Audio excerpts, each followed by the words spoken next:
भली ही राजनीति हुई हो, लेकिन गाय की असल हकीकत क्या है ये जानना है तो यमुनानगर की दामला गौशाला की हालत देखिए। यहाँ आए दिन एक के बाद एक गाय दम तोड़ रही है और इन गाय को आवारा कुत्ते अपना निवाला बना रही हैं। मृत गाय के शव को तो उठाना दूर, बल्कि जिस हालत में गायों के शव पड़े दिख रहे हैं उससे ये कहना लाजमी है कि ये इलाका भयंकर बीमारी की चपेट से ज्यादा दूर नहीं है। बता दें कि गौशाला की देखरेख करने के लिए कोर्ट ने 2023 में प्रशासन को ऑर्डर दिया था। सरकार ने गाय पर जमकर राजनीति तो की, लेकिन गाय के असल जीवन से क्या कोई राजनेता परिचित है? अगर नहीं तो एक बार यमुनानगर की दामला गौशाला में आकर देखें, जहां रोजाना गाय आवारा कुत्तों का निवाला बन रही है। बता दें कि यमुनानगर की दामला गौशाला में लगभग 300 के करीब गाय और गौवंश हैं, लेकिन पिछले 2 साल से इस गौशाला की सुध लेने वाला कोई नहीं है।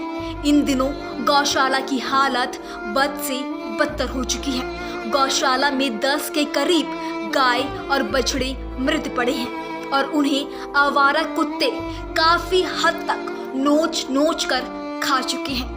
आलम ये है कि ग्रामीणों को भी अब भयंकर बीमारी का खतरा बना हुआ है। गौवंशों की हालत ये है कि वो खूंटे से बंधे बंधे ही दम तोड़ रही हैं। गोबर के बीच बैठी गाय के पास खाने के लिए हरा चारा तक नहीं है। सूखे चारे से ही गाय पेट भरने के लिए मजबूर है।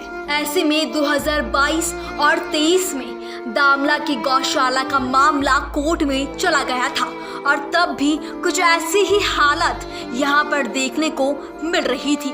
लिहाजा उस समय कोर्ट ने जिला प्रशासन को गौशाला की देखरेख का जिम्मा सौंपा था, लेकिन अब उससे भी बदतर गौशाला की हालत बनी हुई है।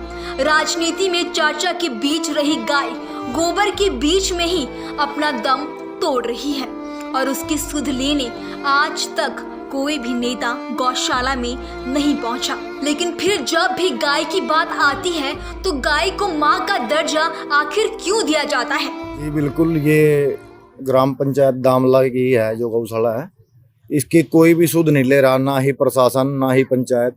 यहाँ पे 10-12 गौवंश मरे पड़े हैं, ना तो उनको कोई उठाने वाला। एक तो इनसे बीमारी फैलने का खतरा, और दूसरी बात जो और गौवंश हैं यहाँ वो भी बीमार होंगे। 2-2, 3-3 फीट से ज़्यादा गोबर जो है इनके बैठने के स्थान पे पड़ा हुआ है, उसमें अगर इनके फंस गए बेचारे, ये उठ नहीं सकते वहाँ से। तो सरकार ने भी काफ़ी वादे किए गाय के लिए, लेकिन वो भी विफल है। प्रशासन अभी 2 साल से तकरीबन डीसी हुड्डा साहब थे, राहुल हुड्डा जी, उन्होंने बोला था कि इस गौशाला को हम चलाएंगे वो खुद, लेकिन उन्होंने भी, उनकी ट्रांसफ़र होगी या जो भी हुआ वो भी विफल रहे इस काम में। तो कुछ टाइम ये पंचायत ने चलाई तब भी यही हाल रहा। अब पंचायत भी पल्ला झाड़ रही। एक पहले सौरभ लाला थे वो चलाते थे, वो भी पल्ला झाड़ रहे। तो ऐसे तो इसका कोई निष्कर्ष नहीं निकलेगा ना जी। कुत्ते नोच रहे थे उस टाइम भी इनको, और कुछ तो ऐसे जीव हैं जो खुंटे पे बंधे बंधे ही मर गए जी। क्योंकि अगर ये खुला रहेगा, जैसे इन्होंने चारा खा लिया, ये फिरेगा तो इनका वो चारा ढलेगा भी या पानी पी लेंगे, लेकिन ये बंधे बंधे एक जगह कैसे चारे को पचाएंगे? तो जी बिल्कुल, अब गौशाला को गौरक्षक संभालेंगे।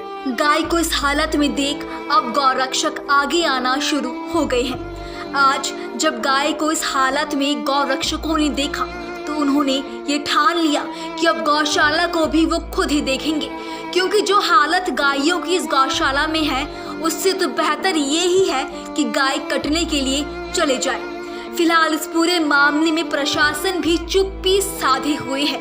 इस मामले में जब जिला उपायुक्त से बात करने का प्रयास किया गया तो वो भी किसी कार्य से बाहर गए हुए थे और उनसे बात नहीं हो पाई। लेकिन बड़ी बात तो ये है कि गाय पर कैसी राजनीति, जो गाय तिल तिल कर मर रही हो उसे कैसे गौ माता का ये लोग दर्जा देते हैं। क्या अपनी माँ को इस कदर नर्क में कोई छोड़ देगा?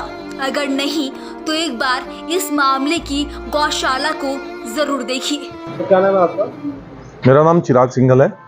सर दामला में जो है गौ को लेकर जो आप जैसे को लेकर यहाँ पर आए हैं, क्या पूरा मामला है इसके बारे में? देखिए, दामला गौशाला में लगातार गोवंशों की मृत्यु हो रही है।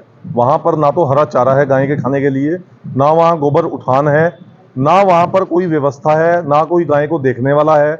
हम लोग जब वहाँ गए तो रात के समय में गोवंश गौशाला से बाहर निकलकर सड़कों पर पहुंचा हुआ था। तो इस तरह से गौशाला की व्यवस्था कैसे चल सकती है?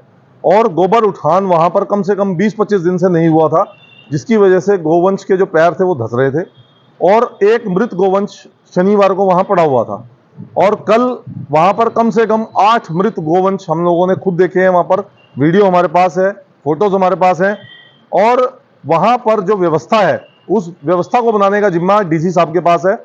लेकिन अफसोस की बात है कि कोर्ट के आदेशों की अवहेलना करते हुए जो 14/3/2023 के ऑर्डर हैं, उसके बावजूद भी डीसी साहब ना तो कोई कार्रवाई कर रहे हैं, ना गोवंशों को संभाल रहे हैं।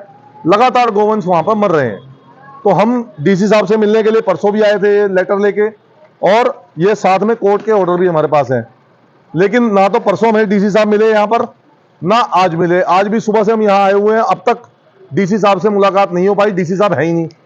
और जबकि सुबह 9 से 11 उनको बैठना होता है समाधान शिविर में, 11 से 1 उनको बैठना होता है अपने ऑफिस में जनता की समस्याएं सुनने के लिए। अभी आप समय देख लीजिए, 1:45 हो रहे हैं, सुबह से अब तक डीसी साहब यहाँ पर नहीं है। और परसों भी यही हाल था।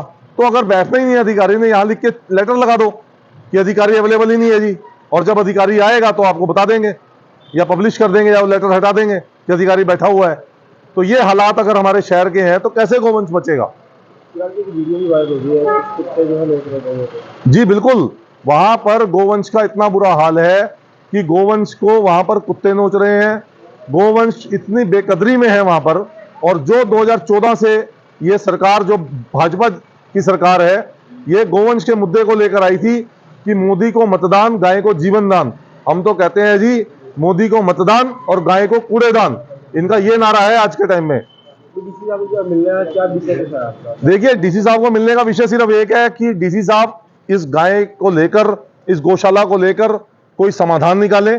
अगर डीसी साहब इस कैपेबल नहीं है या सरकार ऐसा कुछ नहीं करना चाहती, तो ऑनरेबल कोर्ट का जो ऑर्डर है कम से कम उसकी अवहेलना ना करें और किसी एनजीओ को दे दें, उसको सपोर्ट करें। एनजीओ चलाने में सक्षम है, हम इसकी जिम्मेदारी लेने को तैयार हैं, हम चलाने में सक्षम है। लेकिन ना तो ये खुद चला रहे हैं, ना किसी को दे रहे हैं, और गोवंश लगातार मर रहा है। तो ऐसी बेकदरी हम होने नहीं देंगे और इस आवाज को लगातार उठाएंगे।